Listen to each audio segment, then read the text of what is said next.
देखिए पद में आपका जिस तरह गद्य को मैंने बताया था उसी तरह पद में भी है। पद में क्या है? प्रश्नोत्तर नंबर 2।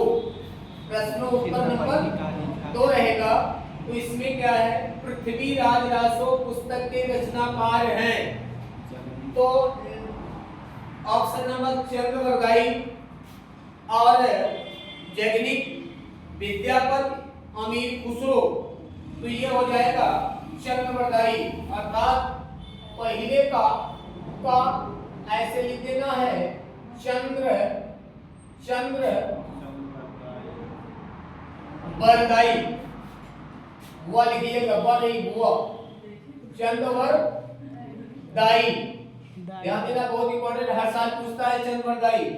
ये पृथ्वीराज रासो की पुस्तक के रचनाकार चंद्रवरदाई साहब हैं। ठीक है। तो इसमें है कबीरदास किस भक्ति काव्य धारा के कवि हैं? दूसरा बताओ, कौन बताएगा? कबीरदास किस भक्ति काव्य धारा के कवि थे? ज्ञान श्रेयी काव्य धारा के, प्रेम श्रेयी काव्य धारा के, राम भक्त काव्य धारा के और कृष्ण भक्त काव्य धारा के। तो अर्थात कबीरदास साहब ने ज्ञान श्रेयी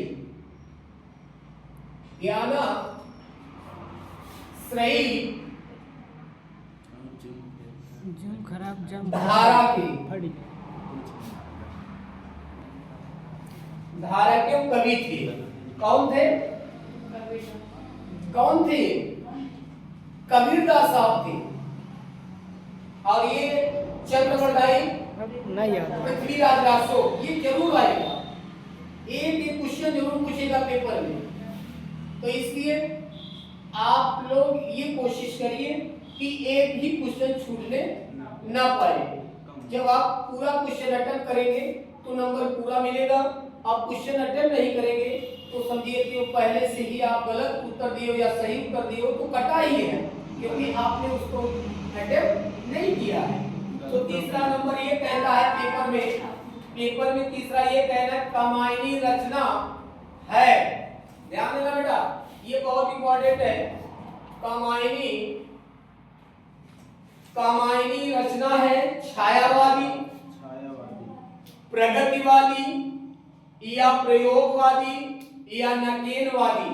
तो आपको सबको पता होना चाहिए कि कमायनी रचना छायावादी युग की रचना है। तो यहाँ बेटा आपका हो जाएगा क्वेश्चन नंबर फर्स्ट, छायावादी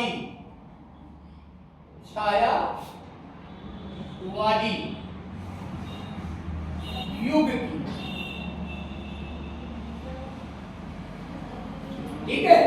फिर अगला है चांद का मुंह टेढ़ा है, रचना है, किसका है? मुक्त बोध का, आज्ञे जी का, केदारनाथ अग्रवाल का, नागार्जुन का। चांद का मुंह टेढ़ा कौन है बेटा? आप लोग बताइए कौन है? मुक्त बोधी है ना? आपका प्रश्न नंबर 1 सही है। क्या है? मुक्त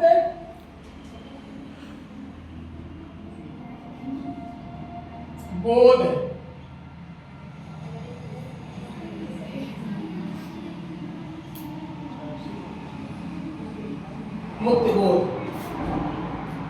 लास्ट क्वेश्चन है हिंदी साहित्य के किस काल को श्रृंगार काल कहा जाता है? कौन बताएगा? हिंदी साहित्य के किस काल को श्रृंगार काल कहा जाता है? आदिकाल नहीं, भक्ति काल नहीं, रीति काल सही और आधुनिक काल अलग नहीं। अर्थात कहने का मतलब आपका है कि साहित्य को श्रृंगार काल, रीत काल को कहा जाता है। रीत काल को कहा जाता ठीक है। और ये आपका प्रश्नोत्तर नंबर कितना, ठीक है ना? हाँ